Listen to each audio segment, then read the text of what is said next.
Hi friends, welcome to chikki stories. ఇలాంటి మంచి మంచి కథలన్నీ చూడాలనుకుంటే చిక్కీ ఛానల్ని సబ్స్క్రైబ్ చేసుకోండి. మేము చేసే స్టోరీస్ మీకు నోటిఫికేషన్గా రావడానికి బెల్ ఐకాన్ని క్లిక్ చేయండి. Thanks for your support. Gowripatnam అనే ఒక చిన్న గ్రామం ఉండేది.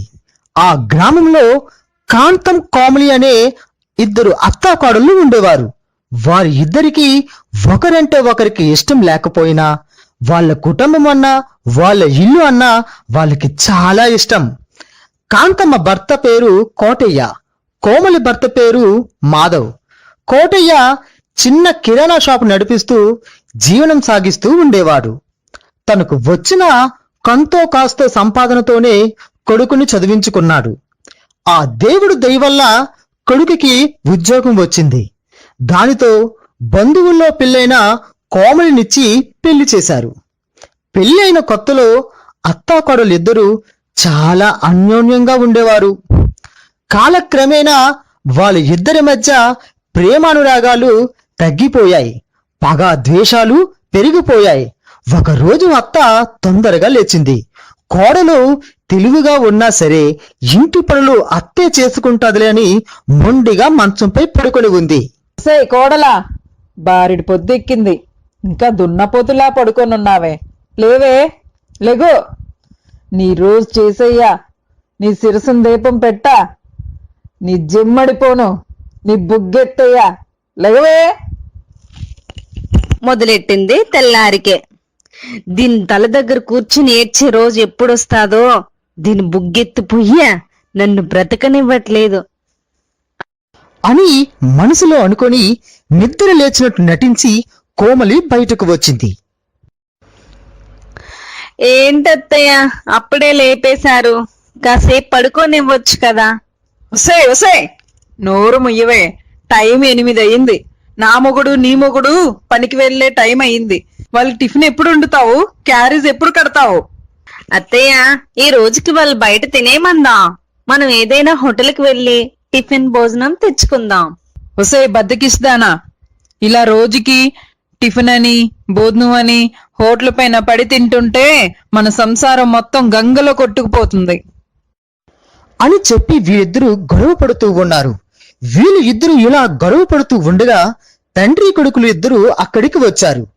ఒసే కోంతం, మీ అత్తాకోడలు ఎప్పుడు మాకు వండి పెట్టారు కనుక వేలు పెట్టి సామాన్లు కొని తేవడం, మీ ఇద్దరు పారేయడం, నువ్వు చేస్తావని అది చేస్తావని ఇది, మీ ఇద్దరు కలిసి మాకు మాడిసేస్తున్నారు అని చెప్పి వాళ్ళు ఇద్దరు అక్కడి నుంచి వెళ్ళిపోయారు.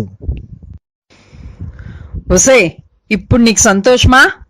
నువ్వు మా ఇంట్లో దాపరించిన కాడి నుంచి నా మొగుడికి నా కొడుక్కి ఇద్దరికి కాస్త ముద్ద పెట్టలేకపోతున్నాను. చీ, ముద నష్టపుదానా. అబ్బో, అంత ప్రేమ కారిపోతే నువ్వే వండి పెట్టొచ్చు కదా అత్తయ్య. అమ్మా తల్లి, నీకో దండమే, నీ చావు నువ్వు చావు. నిన్ను చూస్తే నాకు కంపరమెత్తిపోతుంది. చీ, పోవే. పోతేనే, వెళ్ళిపోక నీతో సంసారం చేస్తానా? ఇలా ఈ అత్తాకోడలిద్దరూ రోజు ఇలాగే గొడవ పడుతూ ఉంటారు. ఏ రోజు కూడా తమ భర్తలకి ప్రేమగా కాస్త అన్నం కూడా పెట్టేవారు కాదు. ప్రతిరోజు ఇలా గొడవ పడుతూ ఉన్నారు. ఇదంతా గమనిస్తూ ఉన్న ఆ పక్కింటి వ్యక్తి అతను తన ఇంటికి వచ్చారు. ఇంటికి వచ్చి, ఏవండి ఏవండి, ఇంట్లో ఎవరూ లేరా, మిమ్మల్నే అని ఆ వ్యక్తి పిలుస్తూ ఉన్నాడు. అన్నయ్య గారు రండి, బాగున్నారా? వదిన గారు బాగున్నారా? ఏంటి ఇలా వచ్చారు? నేను బాగున్నానమ్మా, కానీ రోజు చూస్తున్నాను మీ ఇంట్లోంచి ఏదో గోల వినబడుతూనే ఉంది. మీకు మీ కోడలకి పడట్లేదా? మీ కోడలు మంచిదేనా కాదా అని ఆ వ్యక్తి ఈ యొక్క అత్తని అడిగాడు. ఏం చెప్పనన్నయ్య, నా కర్మిలా కాలిపోయింది. నీకేమో చిలకలాంటి కోళ్ళు వచ్చింది, నాకేమో ఇలాంటి గయ్యాలి కోళ్ళు వచ్చింది. ఆ అంటే అపరాధం, ఊ అంటే ఉపరాధం. దీంతో ఎలా పడుతున్నానో నాకే తెలియట్లేదు. దీని పేడ ఎలా వదిలించుకోవాలో నాకు అర్థం అవ్వలేదు. చూడమ్మా కాంతం, ఇంటికొచ్చిన కోడల్నే అంత వదిలించుకోవడం అంత తేలికైన పని కాదు. నువ్వు నేను చెప్పినట్టు చెయ్యి, ఈ ఊరి చివరన ఒక మంచి గుడి ఉంది. ఆ గుడి దగ్గరికి వెళ్ళి నీ మనసులో ఉన్న కోరికను కోరుకుంటే నీ కోడలతో పాటు నీకు పట్టిన చీర కూడా పోతుంది. నేను చెప్పినట్టుగా ఆ గుడి వద్దకు వెళ్ళి మొక్కుకో, నీ మనసులో ఉన్న కోరిక ఖచ్చితంగా తీరుతుంది, నీ కోడలు కూడా మారిపోద్దమ్మా అని ఆ వ్యక్తి కాంతంతో చెప్పాడు. ఆ మాటలు విన్న కాంతం తన అలాగే అన్నయ్య, వెళ్తాను. తను మారాలి, లేకపోతే ఇంట్లోంచన్నా వెళ్ళిపోవాలి. అలాగని జరిగితే నీ మేలు ఇంకెప్పుడు మర్చిపోనన్నయ్య. అమ్మా చూడు కాంతం, ఈ చెప్పేది ఒక చిన్నది బాగా గుర్తుంచుకో. ఆ గుడికి నీతో పాటు నీ కోడలు కూడా తీసుకుని వెళ్ళాలి. అక్కడ ఇద్దరు కలిసి ఆ దేవుడి ముందు ఖచ్చితంగా మనసులో ఉన్న కోరికను మొక్కుకుంటే నీలో గాని దానిలో గాని ఎవరికో ఇద్దరికి మార్పు వస్తుంది. అందువల్ల మీ ఇద్దరు కలిసి వెళ్తేనే మంచిది. ఏటి ఇలా చెప్పిన ఏమనుకోవద్దు, వెళ్ళొస్తానమ్మా అని చెప్పి ఆ వ్యక్తి అక్కడి నుంచి వెళ్ళిపోయాడు. ఇది అంతా చాటుగా కోమలి వింటూ ఉంది. కోమలి ఈ మాటలు విన్న తర్వాత తను ఇలా అనుకుంటూ ఉంది. అమ్మత్తోయ్, నేను కూడా వస్తానే గుడికి. నా మనసులో ఉన్న బాధంతా దేవుడికి చెప్పుకొని నీ పేరు కూడా నేను వదిలించుకుంటానే అని మనసులో అనుకుంది. అత్త ఏమీ ఎరగనట్టుగా కోడల వద్దకు వచ్చి ఇలా అంటుంది. ఏ కోమలి, మన ఇద్దరి మధ్యన ఈ గొడవలు ఎప్పుడు ఉండేవే గాని ఈ రోజు మంచి రోజు అంట. మన ఇద్దరం ఊరు చివరున్న గుడికి ఒకసారి వెళ్లి దర్శనం చేసుకుని వద్దాం పదా. అలాగే అత్తయ్య అని చెప్పి ఆ అత్తా కోడలు ఇద్దరు నేరుగా ఇంటి నుంచి బయలుదేరి ఆ గుడి వద్దకు వెళ్లారు. గుడిలో దర్శనం చేసుకున్న తర్వాత ఆ గుడికి కాస్త దూరంలో ఉన్న ఒక చెట్టు కింద కూర్చొని తన మనసులో ఇలా అనుకుంటున్నారు. ఆ దేవుడికి నా మనసులో ఉన్న బాధ అంతా చెప్పేసుకున్నాను. ఈసారి తను మారాలి, లేకపోతే పేడనా వదిలిపోవాలి. దీంతో యాగలేకపోతున్నాను. అత్తా, ఎంత ప్లాన్ చేసావే!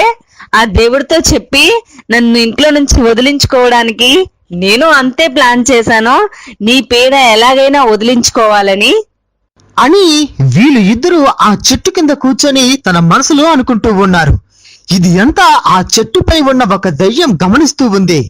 వాళ్ళు ఇద్దరు మనసులో అనుకున్న మాటలు ఆ దెయ్యం నోటిలో పడ్డాయి. ఆ దెయ్యం వీళ్ళు బతుకున్నంతసేపు కొట్టుకుని సచ్చిలా ఉన్నారు. నేను కూడా మా అత్తతో గొడవ పడి ఇలాగే సచ్చి దెయ్యమయ్యాను. వీళ్ళకి గుణపాఠం చెప్పకపోతే వీళ్ళు కూడా నాలాగే దెయ్యాలా మారి ఊరిలో వాళ్ళందరినీ చంపుకు తినేస్తారేమో. వీళ్ళతో పాటు వీళ్ళ ఇంటికి వెళ్ళి అత్త తోలక విలువ కోడలకు తెలిసేలాగా, కోడల యొక్క విలువ అత్తకి తెలిసేలా చేసి వీళ్ళిద్దరికి ఒక మంచి గుణపాఠం చెప్పి వస్తాను అని ఆ దెయ్యం అనుకుంది.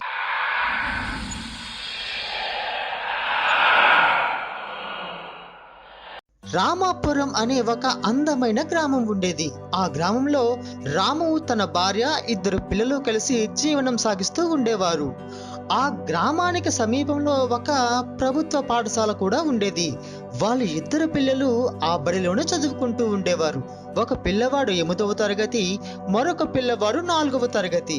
కానీ వీళ్ళ ఇంటి నుంచి పాఠశాలకి వెళ్లే మార్గం మధ్యలో ఒక భయంకరమైన బంగ్లా ఒకటి ఉండేది. అది చాలా భయంకరంగా ఉండేది. ఆ చిన్నవాడు రోజు ఆ బంగ్లా వద్ద నుంచొని చూస్తూ ఉండగా ఈ చిన్న పిల్లవాడు, అంతే ఒక వయసు కలిగిన ఒక పిల్లవాడు తనని పిలుస్తూ ఉండడం గమనించూ ఉండేవాడు. ఆ చిన్న పిల్లవాడు అతని దగ్గరికి వెళ్ళడానికి ప్రయత్నిస్తూ ఉండేవాడు.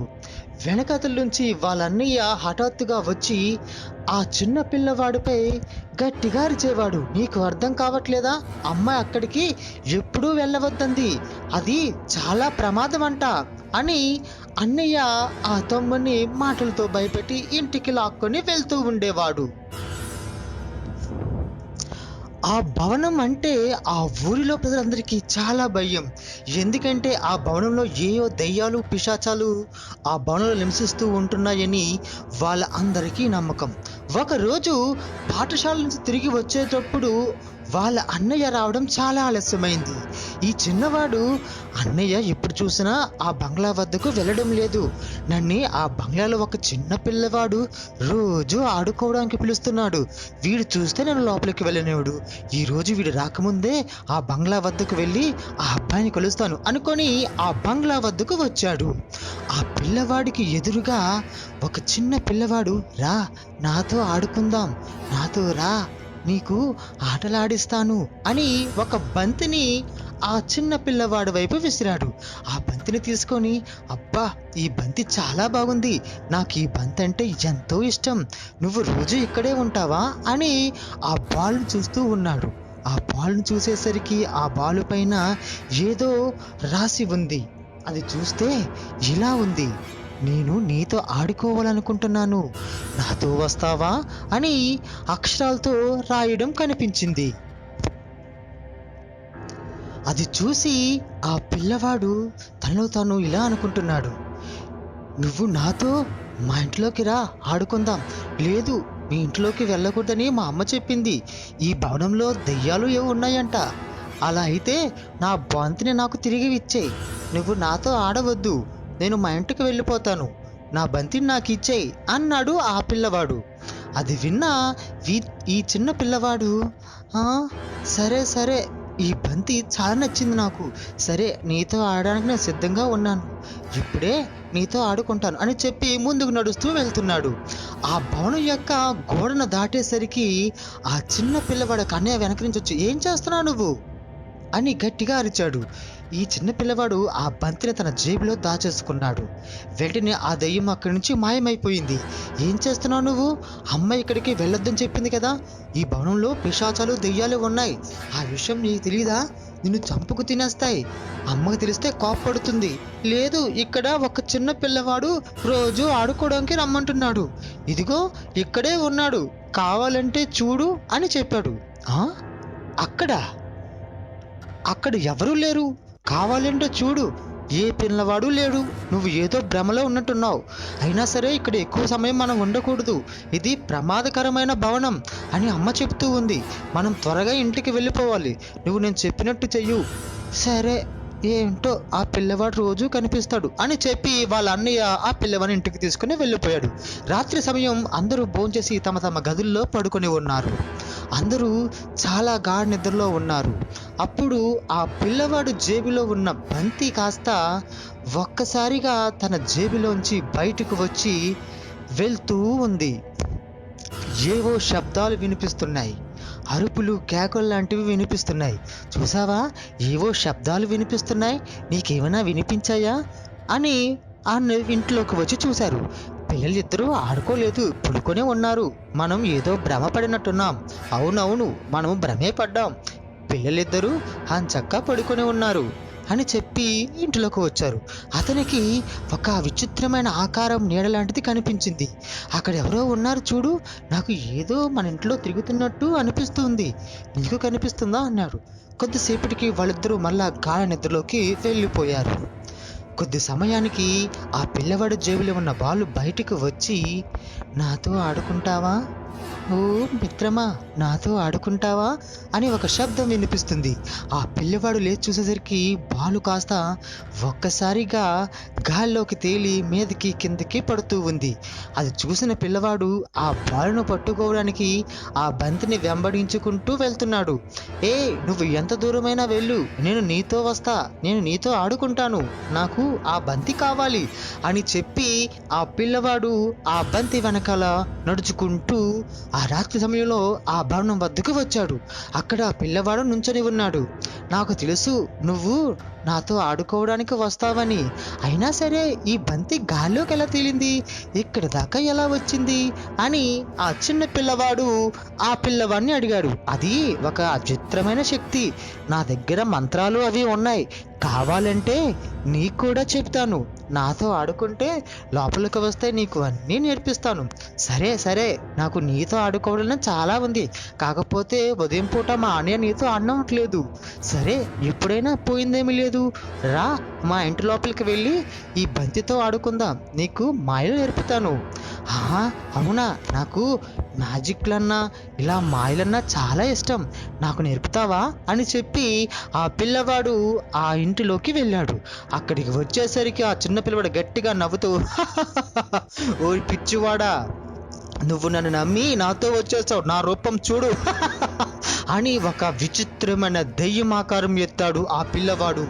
ఇప్పుడు నేను నిన్ను చంపుకొని తినేస్తా, నిన్ను ఎవరు రక్షిస్తారు, రోజు నీకోసమే. అయ్యో బాబోయ్, నన్ను కాపాడండి, ఈ దయ్యం నన్ను చంపి తినేసేలా ఉంది అని చాలా కంగారు పడుతున్నాడు ఆ చిన్న పిల్లవాడు. ఆ దయ్యం మాత్రం అతను పిల్లవాడి వైపు అలా చూచుకుంటూ చాలా కోపంగా నవ్వుతూనే ఉంది. నిన్ను ఇక్కడ ఎవ్వరూ కాపాడలేరు, నిన్ను నేను ఇప్పుడే ఖచ్చితంగా చంపి తినేస్తా, నీ రక్తం తాగేస్తా అని గట్టిగా ఆ దయ్యం అరుస్తుంది. ఇది ఆ పిల్లవాడు ఉన్నాడో లేదని వాళ్ళ నాన్న ఇంటి లోపలికి వెళ్ళి చూసేసరికి అక్కడ చిన్న పిల్లవాడు లేడు.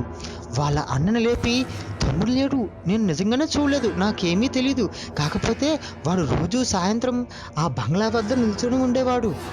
అయ్య బాబోయ్, అక్కడే నాకు తెలిసి తమ్ముడిని ఆ దెయ్యమే తీసుకెళ్ళిపోయి ఉంటుంది నాన్నగారు అని వాళ్ళ నాన్నతో వాళ్ళ పెద్ద కుమారుడు చెప్పాడు. అవునా, నాకు తెలిసి మన పిల్లవాడిని ఆ దెయ్యమే తీసుకెళ్ళిపోయి ఉంటుంది, ఆ దెయ్యం పని ఖచ్చితంగా పడతాం, మీరు కాంబరా పడకండి, నేను వెళ్ళి వాడిని తీసుకొని వస్తాను. అలాగైతే ఈ విషయం గురించి ఊర్లో ప్రజలకు ఎవరికైనా చెప్పి మీతో సహాయం కోసం ఎవరినైనా తీసుకుని వెళ్ళండి అని చెప్పి అతని భార్య అతనితో చెప్తూ ఉంది. అది విన్న అతను, నువ్వు చెప్పింది కూడా నిజమే, ఎవరికైనా కొర్రలు తీసుకెళ్ళి అక్కడ చూద్దాం అని వాళ్ళందరూ కలిసికొట్టిగా ఆ దెయ్యం బంగ్లా వద్దకు వెళ్ళారు. అక్కడ అరుపులు లాంటివి వినిపిస్తున్నాయి. ఇందులో ఒకరు నన్ను కాపాడండి, నన్ను కాపాడండి అని ఆ పిల్లవాడు గట్టిగా అరుస్తున్నాడు. దెయ్యం మాత్రం నిలకడగా నిన్ను ఎవడూ కాపాడలేడు, నిన్ను ఖచ్చితంగా ఈరోజు చంపు తినేస్తా అని దగ్గరగా రాబోతుంది ఆ దెయ్యం. పిల్లవాడు చాలా భయంతో వణుకుపోతున్నాడు. ఇంతలో బయట నుంచి ఒక రాయి వచ్చి ఆ దెయ్యం తలకి గట్టిగా తగిలింది. దెయ్యం తల నుంచి రక్తం ధారలా పారుతుంది. అంతేకాదు దెయ్యం ఒక్కసారిగా అక్కడి నుంచి అన్ని రాళ్ళు పడేసరికి దెయ్యం, అయ్యో బాబోయ్, నొప్పి నొప్పి, నీ పని తర్వాత పడతా అని చెప్పి అక్కడి నుంచి మాయమైపోయింది. ఇది అంతా గమనించిన ఆ చిన్న పిల్లవాడు కళ్ళు తిరిగి కిందన పడిపోయాడు. ఆ ఊరిలో ప్రజలందరూ ఆ పిల్లవాడిని ఇంటికొని ఎత్తుకొని తీసుకువచ్చి పడుకోబెట్టారు. కొద్ది సమయానికి ఆ పిల్లవాడికి తెలివి వచ్చి ఏడ్చుకుంటూ, నాకు ఏమీ తెలియదు, ఆ దయ్యమే నన్ను అక్కడికి తీసుకువెళ్ళింది, రోజు నన్ను పిలిచేవాడు, అదే కాదు నాకు బంతిని ఆశని చూపించి నాతో ఆడుకుందాం రా అని రోజు పిలుస్తూ ఉండేవాడు. సరే సరే, అక్కడ దెయ్యం ఒకటే ఉంది కదా, ఇంకెప్పుడు అలా వెళ్ళకు, నేను ఇంకెప్పుడు వెళ్ళను, దయచేసి నన్ను క్షమించండి. సరే సరే, తప్పకుండా మీరు చెప్పిన విధంగా నడుచుకుంటాను, ఈ బంతి కూడా అక్కడదే అనగానే ఆ తండ్రి ఊరి పెద్దలతో, పదండి, ఇకపై ఏ పిల్లవాడికి ఇలా జరగకుండా మనం అక్కడ ఏదైనా చెయ్యాలి, ఆ దెయ్యం ఊళ్ళో రానివ్వని చెప్పి ఆ ఊరి ప్రజలందరూ ఆ బంగ్లా చుట్టూ